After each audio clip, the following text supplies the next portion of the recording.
What's up, everybody? It's Matt here from Matt's Great World, and I'm back today with another album review. That's right. Today we're going to be checking out the 11th studio album by the Foo Fighters. This is the first full release by the Foo Fighters since the passing of their beloved drummer, Taylor Hawkins, last year. I have enjoyed all of the singles that have come out thus far before this album was released. And I'm really excited to dive into all the tracks on this album. Now, I know I'm a little bit behind, a couple of weeks behind on this album. I am sorry about that, but the whole graduating from high school thing was really stressful, and it took up a lot of my time and mental energy. So, yeah, that was the big reason why I haven't made a lot of videos as of late. But I'm back now, and we get to check out some awesome rock and roll today. So stay tuned. Alright, so the first song on the album is called Rescued, and it was coincidentally the lead single that was released coinciding with the announcement of the album itself. It's got a nice groove to it, and Dave Grohl's singing on this track is absolutely beautiful. Thanks to the guitars on this track, it's upbeat enough to the point where I wouldn't consider it a ballad. But it does kind of hit you in the feels the same way that a ballad would. Lyrically, the song just kind of talks about how we're just caught in the middle of whatever we're going through, whether it's grieving for someone or, you're just caught in maybe a depression. And you just wish that someone would come and rescue you and bring you out of it, and make everything, pretty and perfect again. So it's a powerful metaphor. It's a great song with plenty of depth to it and a lot of emotion, and it sets the tone pretty well for the rest of the album going forward. Under You is the second single off of the album, and coincidentally also the second track on the album. It picks up right where Rescued left off, and it gets a little bit more emotional, a little bit more melodic. The guitars on this track have a slightly different tone to it than Rescued, but it's different enough that it doesn't rock the boat too much in the early goings of the album. But lyrically, the song kind of talks about being in the shadow of someone you look up to or someone who you've lost, and you're so deep in their shadow that you don't know if you'll ever escape, and you fear that pretty intensely. It's incredibly memorable, and I couldn't stop thinking about Taylor Hawkins listening to this track. The whole album is incredibly personal to Dave, and it just kind of is it's kind of showing us his way of processing all of this stuff, which is really cool to see it. But this song just feels so much more personal to him on a deeper level. And it's like he's finally saying everything he didn't get a chance to say to Taylor before he died. It's a tearjerker, that much I can say for sure. But if you really want to get a full scope of what I'm talking about, you should really go listen to that song, because it's awesome. The third track is called Hearing Voices, and it's the first real ballad on the record. As much as this is an emotionally filled album, this one is the first real punch in the gut. This one made me think about how much Dave had to be grieving the loss of not only his best friend, but his mother as well, who passed away in, I think, August of last year. The lyrics talk about hearing voices, but none of them are the ones that you want to hear. You want to hear the voices of the people you've lost, and you want to see them and be with them again, but you know that you never will. And I love the little acoustic guitar and piano outro as well. It just adds another layer of emotion and sadness. It's getting, this whole album allows the audience to emote in so many different ways. And this song is the first big primary example of that on this album. And all of that combined just solidifies all the pain within the song and just buries it in your stomach, almost making you cry in the process, which is kind of a weird way to describe it, I know, but that's just how it feels to me, and it's a really, really good tune. All of them are, but this one, jeez, it's just littered with gold all over the place. The fourth track is the title track, But Here We Are. But Here We Are is the big rocker that makes its presence known from the opening note all the way to the end. The guitars are heavy and fast, but they don't kill the vibe that kind of slithers and snakes its way through the album. The lyrics talk about two people who were in love, but eventually things went astray, and the protagonist is saying that he gave his heart to another person, to the other person involved, and now they're in a place where they just didn't want to be. Given the context of the album and everything that happened in the past year with Dave Grohl and the rest of the band, I mean, I can tell why they decided to have this be the title track. And I can guess that they're talking about Taylor, but it could also be connected to the passing of Dave's mother, Virginia Grohl. But either way, it's a very emotional rocket ship that I know people are going to enjoy for many, many years to come. The fifth track on the album is called The Glass, and it's coincidentally also the fifth single on the album. Man, they really wanted to match some of the singles with their place in the track listing. Well, all jokes aside, The Glass is another track with great emotion, but it also has an enormous atmosphere, which is a very unique combination. And it's all these small left turns that don't exactly, make them stand out in a way where they're just like they're sticking out like a sore thumb, but it's more along the lines of they're making it subtle changes as we're starting to go up this slope, kind of like how you would see it in a story pyramid kind of a thing. You've got the exposition, rising action, climax, falling action, resolution kind of deal. And it definitely feels like this whole album is telling a story here. Dave delivers an amazing vocal performance here, but the guitars also just make you want to slow dance, to be honest. And I've never experienced that listening to a rock song. I can see why this was released as a single, but it was kind of overshadowed with the whole album being released the same day.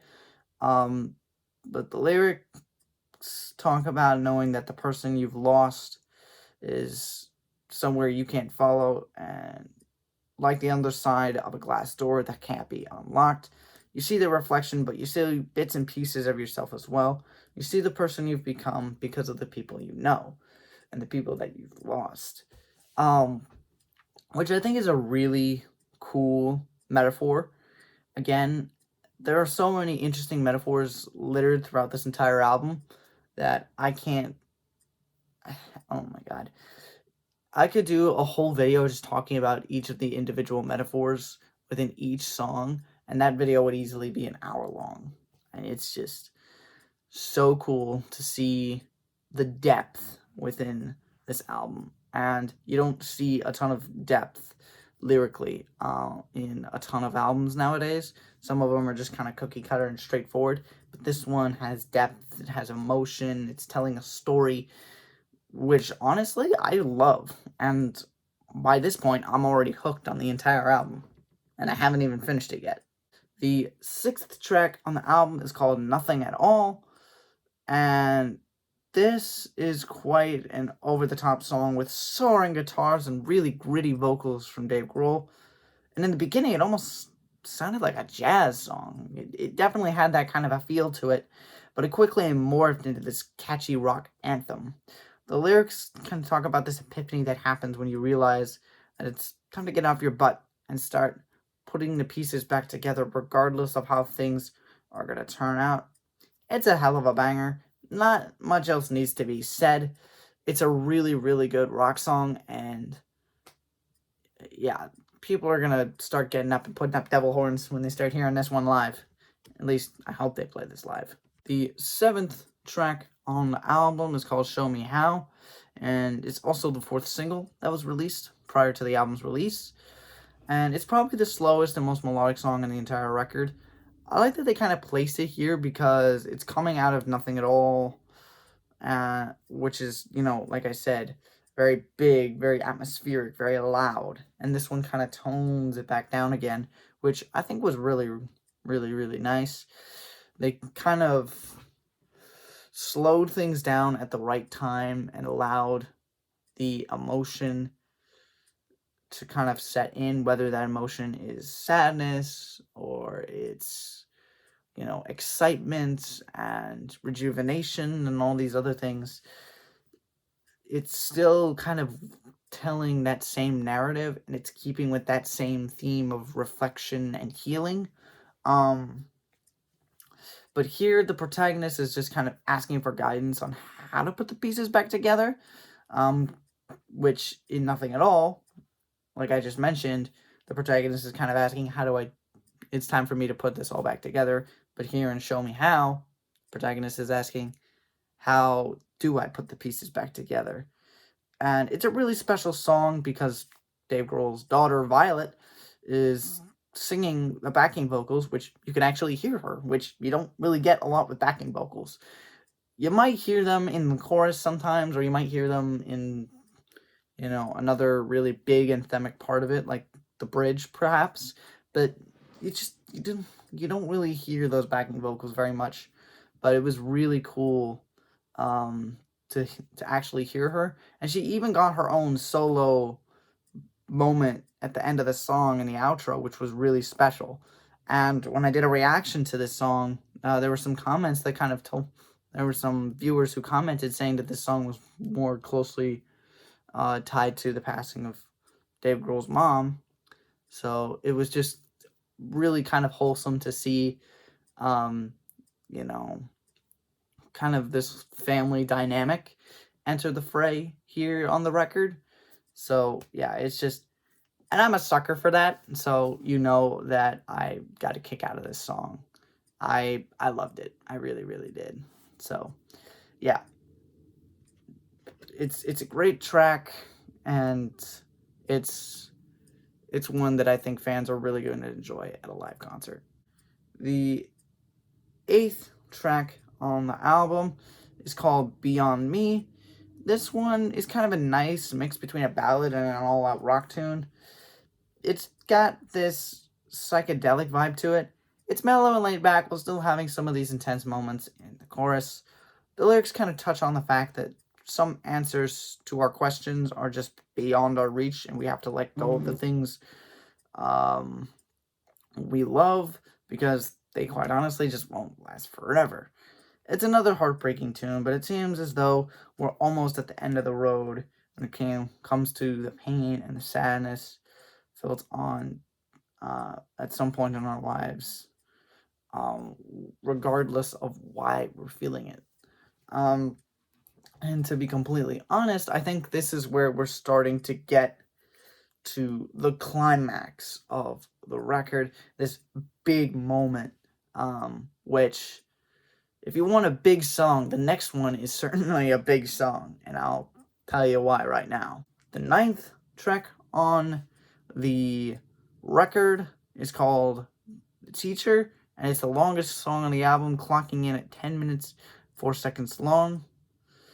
This song was written about Dave Grohl's mom. She was a public school teacher. This was also coincidentally the third single. No, I think it was the third single that was released. But in the broader scope of the lyrics, it seems that this song is just kind of thanking all the people who you've lost and taught you so much. And it felt like it was just, when I first heard it, it felt like it was kind of dragging its feet, and it just felt like it was really long, and just not, it just didn't feel right to me. Now, I will say that when I heard Inamorata on the new Metallica record, that one's even longer at 11 minutes and 10 seconds. But that one didn't feel like 11 minutes. It just didn't. This one felt like 10 minutes. Honestly, at time when I first heard it, it felt like 20 minutes. Um, so yeah, it was that song at first just didn't click with me, but now that I've heard the entire record, it definitely makes a lot more sense. Um, it won't be a song that I'll come back to a ton, but it's there when I need it. It's a great track. It's very emotional, and I think that all the weight of the album kind of just comes out in full force in this song, and I think this is that big climactic song that we've all been waiting for, and now it's time for us to conclude the story. 10th song on the album is called Rest. It's the album closer. And boy, this is easily the most emotional song on the whole record. I wasn't expecting that huge explosion of sound just before the start of the second chorus, but it was an awesome twist. I love the nice little, left turns that they give us all throughout the record while still not kind of completely killing the vibe. I loved it. Overall, this song is a completely raw and straight from the heart kind of track from Dave Grohl, as he says his final goodbyes to his mother and his best friend. It's so blatantly obvious that this song is about his mom, but I can't come up with an accurate metaphor to really describe this song because it's just so straightforward. And to be honest, I know that this is a song that fans will serenade back to the band at concerts, hopefully for another 25 years. This is that big conclusion part of the story. And, just listening to it, it was quite extraordinary, if I'm being completely honest. And this is an album that I think a lot of people needed to hear. Well, that was definitely the most intense album I've heard so far this year. It's visceral, it's raw, and for the millionth time, it's emotional. Dave Grohl pulled no punches with the lyrics, and it's easily one of my favorite records that I've ever heard. I'm so glad that the Foo Fighters are still soldiering on and forging a new future for themselves in the wake of Taylor Hawkins' death. May he rest in peace, as well as Dave Grohl's mom. They certainly did him proud with this record, and I'm sure he would have loved it, and I'm sure Dave Grohl's mom would have absolutely loved this. But with all of that being said, and with all the different ways that I could describe this album, there's only one way that I can accurately, kind of rate this album and kind of put the whole thing in perspective. Honestly, this album is a 10 out of 10. Quite honestly, this may be the album of the year.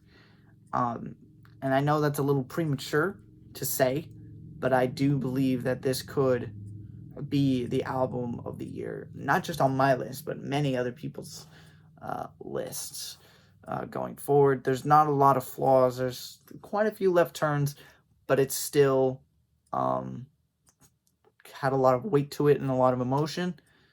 And I mean, I've heard nothing but good things about this record so far. So I think this is going to be one of those albums that's going to go down in history as one of their best. But with all that out of the way, I just got to say thank you all so much for watching. I hope you enjoyed it. Make sure to hit that like button to spread this video to other Foo Fighters fans and music fans in general. Share this video with friends and family, and leave a comment down below what you thought of the album. And lastly, if you could please subscribe, that would mean so much. We're on the push to 100 subscribers, and every sub matters. Now that I've said my piece, it's time for me to go. As always, stay warm, stay safe, stay happy. It's never goodbye. It's just till next time. All right, guys. I'll see you later.